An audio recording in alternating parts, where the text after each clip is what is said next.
ایک کافر مہمان کی خاطر تواضع۔ رسول اللہ صلی اللہ علیہ وسلم ایک بار شام کے وقت مسجد نبوی میں اپنے اصحاب کے ساتھ بیٹھے تھے کہ چند کافر وہاں آ گئے اور کہنے لگے کہ ہم مسافر ہیں، ہمارے طعام و قیام کا آپ بندوبست فرمائیں، ہم نے سنا ہے کہ آپ بڑے مہمان نواز ہیں، سب بادشاہوں اور بندوں کے دستگیر ہیں۔ رسول اللہ صلی اللہ علیہ وسلم نے صحابہ کرام کی طرف مخاطب ہو کر فرمایا، آؤ ہم سب تقسیم کر کے ایک ایک مہمان کو اپنے ساتھ لے چلیں۔ چنانچہ تمام اصحاب اپنا اپنا مہمان لے کر گھروں کو روانہ ہوئے، اور جو شخص حضور صلی اللہ علیہ وسلم کے حصے میں آیا وہ انتہائی بد مزاج اور بہت زیادہ کھانے والا تھا۔ آپ صلی اللہ علیہ وسلم اس کو اپنے ساتھ لے گئے۔ اس وقت آپ کی 7 بکریاں دودھ دیتی تھیں، وہ سب کا دودھ پی گیا، اور گھر میں جتنا کھانا پکا تھا وہ بھی شرارت سے چٹ کر گیا۔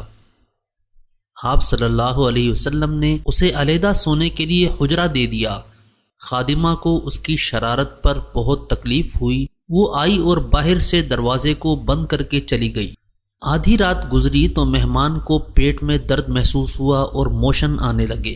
وہ کمرے کے اندر ہی قضائے حاجت کرتا رہا اور اس نے تمام کپڑے بھی خراب کر دیے۔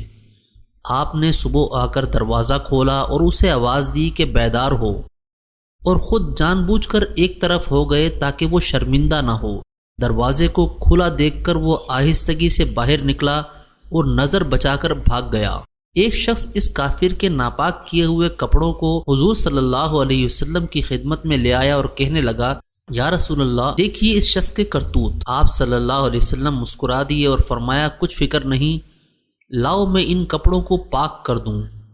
صحابہ نے عرض کیا، یا رسول اللہ، ہماری جانیں اور جسم آپ پر قربان، یہ ناپاک کپڑے ہم دھوئیں گے، کیونکہ یہ ہاتھوں کا کام ہے، دل کا نہیں۔ ہم آپ کی خدمت گزاری کے لیے زندہ ہیں، جب ایسا کام آپ کرنے لگیں تو ہم کس لیے ہیں؟ حضور صلی اللہ علیہ وسلم نے فرمایا، جو تم کہتے ہو سچ ہے، مگر میرے دھونے میں ایک حکمت ہے جو کچھ دیر میں ظاہر ہونے والی ہے۔ اتفاقاً وہ شخص اپنی چادر حجرے میں ہی بھول گیا تھا۔ جب اسے یاد آئی تو وہ تمام شرم و حیا کو بالائے طاق رکھتے ہوئے واپس آیا۔ جب اس نے دیکھا کہ خواجہ کون و مکان اپنے دستے مبارک سے اس کافر کی نجاست دھو رہے ہیں تو اس کے دل پر بڑا اثر ہوا، اور بے اختیار اس کے منہ سے چیخ نکل گئی اور بڑا افسوس کرنے لگا۔ حضور نے اس کو تسلی دی اور فرمایا، کوئی بات نہیں، یہ لو اپنی چادر۔ مولانا روم رحمہ اللہ مثنوی میں فرماتے ہیں کہ یہ دیکھ کر وہ اور بھی شرمندہ ہوا اور معافی مانگنے لگا اور بول اٹھا کہ اسلام برحق ہے، آپ اللہ کے رسول برحق ہیں، میں جھوٹا ہوں، میرا دین جھوٹا ہے، لا الہ الا اللہ محمد الرسول اللہ۔ بس وہ مسلمان ہو گیا۔ رات کو اس کے سامنے پھر سے کھانا رکھا گیا تو اس نے بہت کم کھایا اور کہنے لگا، کفر کی حالت میں میرا پیٹ کبھی نہ بھرتا تھا، لیکن اب اسلام کے نور نے میرا پیٹ بھر دیا۔ حضور صلی اللہ علیہ وسلم ابر کرم اور بحر رحمت تھے، دوست دشمن سب سے بھلائی کرتے تھے، اسی لیے دنیا آپ صلی اللہ علیہ وسلم کے تابع ہو گئی اور لوگ جوق در جوق اسلام میں داخل ہونے لگے۔